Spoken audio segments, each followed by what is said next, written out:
It was a chilly October evening when Martin and his three college friends, Rachel, Kevin, and Laura, decided to take a detour on their road trip. They had heard rumors about an old amusement park on the outskirts of town, a place abandoned since the early 1980s after a series of mysterious accidents and disappearances. The locals called it the Forgotten Fairground, and though most avoided it, urban explorers and thrill-seekers occasionally dared each other to sneak in. As the group pulled up near the rusting gates, the last streaks of sunset bathed the skeletal rides in blood-red hues. A giant Ferris wheel stood still in the distance, looming like a silent sentinel against the darkening sky. The air smelled faintly of mildew and burnt sugar, like old carnival sweets long rotted away. Martin, trying to sound braver than he felt, joked about ghost clowns and cursed rides, but a chill crawled up his spine as the gates creaked open without anyone touching them. Rachel, always the skeptic, laughed it off, insisting the wind was to blame.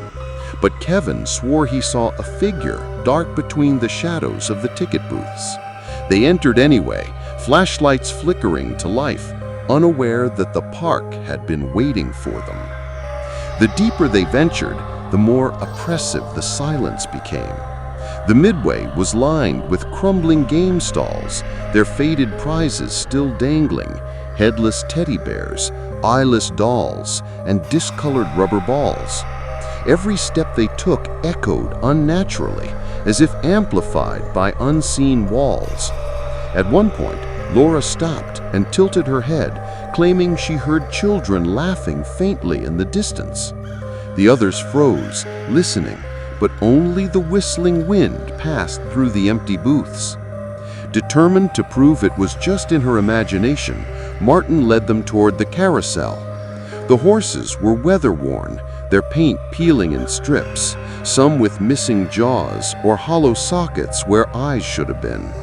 As Rachel swept her flashlight across them, the beam caught movement. The carousel had started to turn slowly, though no one was near the controls.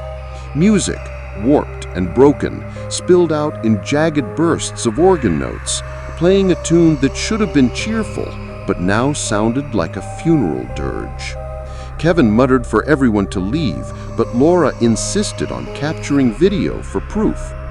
As her camera rolled, the lights of the carousel flickered alive, one bulb at a time, and the horses seemed to twitch, their stiff legs jerking like they were preparing to gallop. Then, clear as day, a child's giggle echoed right behind them. They spun around, but no one was there. Just their four shadows stretching unnaturally long under the sudden glow. Trying to shake off their fear, the group pressed on, ending up in front of the funhouse. Its entrance was shaped like a clown's mouth, wide open in a permanent scream, paint flaking off its jagged teeth. Against everyone's better judgment, Martin pushed through the door. Inside, their flashlights revealed a maze of cracked mirrors, each reflecting distorted versions of themselves, elongated arms, melting faces, and smiles that didn't belong to them. Kevin swore one reflection blinked, even though he hadn't. The deeper they went, the colder the air became. Their breath fogged the glass as the maze seemed to stretch endlessly. Suddenly, Laura screamed. Her reflection wasn't copying her movements. Instead, it was waving slowly, its eyes bleeding black tears. Rachel tried to smash a mirror with her flashlight, but the glass didn't break. It rippled like water. Out of nowhere, dozens of children's faces appeared in the mirrors, pale and sunken, their mouths stretched wide in silent screams. The reflections then all turned their gaze toward Martin, their mouths opening in unison before whispering his name. He stumbled backward, colliding with Rachel, and that was when the mirrors began to crack on their own, spiderwebbing from corner to corner, the sound like bones snapping. Before the group could escape, Martin's reflection lunged at him from the glass, a ghostly hand swiping his shoulder with ice-cold force. They bolted for the exit, their own distorted laughter following them until they collapsed outside, gasping for breath. Shaken, but unwilling to admit defeat, the group decided to check the main stage area where performances used to be held. Rusted benches faced a crumbling platform draped in torn red curtains. The wind picked up, making the fabric flutter like something breathing behind it. Suddenly, music blared through hidden speakers, an upbeat carnival march, sharp and distorted, rattling their nerves. The curtain rose slowly, revealing not an empty stage, but a dozen mannequins dressed as clowns. Their porcelain faces were cracked, paint smeared in grotesque expressions, some grinning too wide, others frowning with hollow despair. At first, the group thought they were props left behind, but then one of the clowns tilted its head. Kevin dropped his flashlight in shock as the figures began stepping forward in unison, their shoes thudding against the rotting wood. Laura screamed when one of the clown's painted eyes rolled to follow her.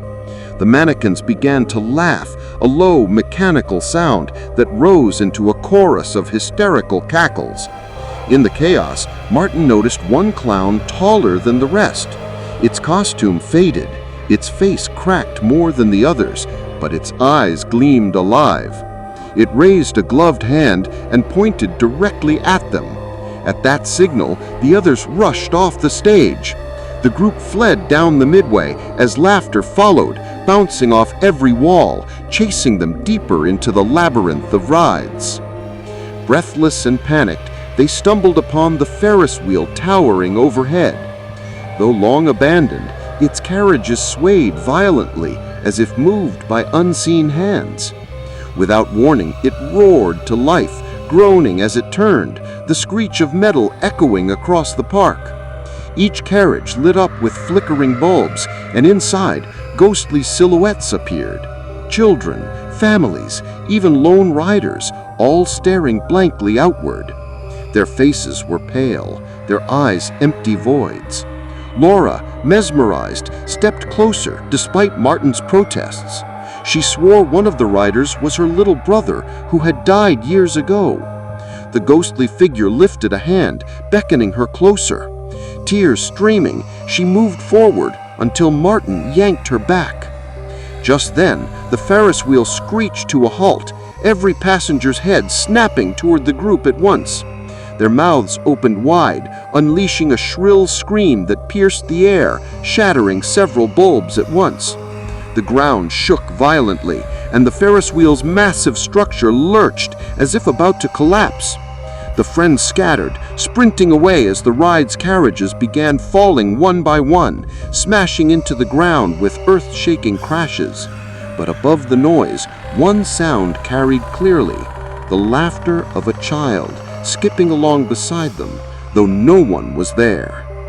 By now, terror had consumed them, but the exit was nowhere in sight. The pathways twisted and changed, leading them in circles. Every ride seemed to come alive. The roller coaster roared, though its tracks were broken. Bumper cars sparked to life without drivers, and the air filled with calliope music playing backward. Rachel tripped and fell, scraping her knee, and Martin pulled her up just as the shadows around them lengthened unnaturally, forming shapes of children holding hands. Kevin, hysterical, broke off from the group, sprinting into the darkness. His screams echoed moments later, cut short with a wet, snapping sound. Rachel wanted to go after him, but Martin forced her forward. At last they saw the gates, the same rusting gates they had entered. Relief surged through them as they pushed forward, but when they burst out onto the road, the world outside was wrong. The night sky swirled unnaturally, and the town in the distance was gone.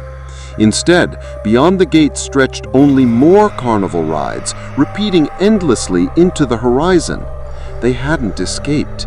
They had simply crossed deeper into the park's heart. The laughter started again, louder this time, surrounding them.